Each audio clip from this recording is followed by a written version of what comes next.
Praise the lord.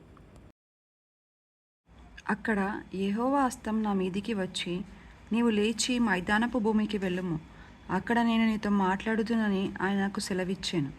యెహెజ్కేలు 3:22. ప్రత్యేకంగా కొంతకాలం ఎదురు చూస్తూ గడపవలసిన అవసరం రాని వాళ్ళెవరూ దేవుని కోసం గొప్ప పనులు చేసినట్టు మనం చూడం. మొదట్లో తప్పనిసరిగా అలాంటి వాళ్ళు అనుకున్నవన్నీ పూర్తిగా తారుమారైపోతాయి. పౌలు తాను మారుమనసు పొందిన వెంటనే సువార్తతో ఉరకలేసేటప్పుడు 3 ఏళ్ళు అరేబియా ఎడారిలో ఉండాల్సి రావడం నుండి ఈనాటి వరకు ఇది ఇలానే వస్తూ ఉంది.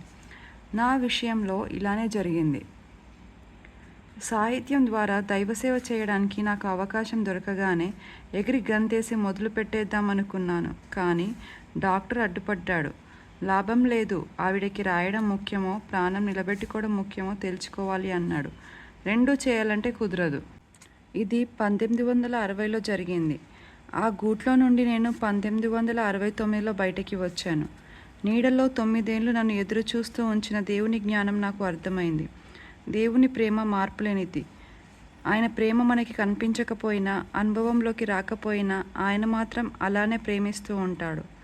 ఆయన ప్రేమ, ఆయన ప్రభుత్వం ఒకదానితో ఒకటి పెనవేసుకున్నాయి. అందువల్ల మనకి ఇష్టంగాను అభివృద్ధికరంగాను కనిపించే వాటిని కొన్నిసార్లు మనకివ్వడు.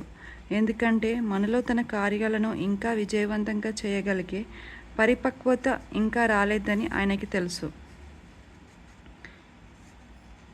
నా పనిని మౌనంగా ప్రక్కన పెట్టాను. విశ్రాంతి సమయాన్ని వినయంతో స్వీకరించాను. విశ్రాంతి తీసుకో అంటూ యజమాని పిలిచాడు. క్రీస్తుతోనే విశ్రాంతి నా మనసు పలికింది. తనదైన విశ్రాంతిని తన చేతితో ఇచ్చాడు. ఇప్పుడున్న అనారోగ్యం ఆయన నిర్ణయమే. విశ్రాంతి తీసుకోమంటే కష్టపడబోతాం మనం. ఆయన దారి మంచిది, అందులం మనం. ఆయన ఇచ్చిన పనిని ఆయనే పూర్తి చేస్తాడు. అలసిన పాదాలు నడవవలసిన దారులున్నాయి. అలసిన చేతులు చేయవలసిన పనులున్నాయి. ఇప్పుడైతే విధేయత చూపాల్సిన అవసరం ఉంది.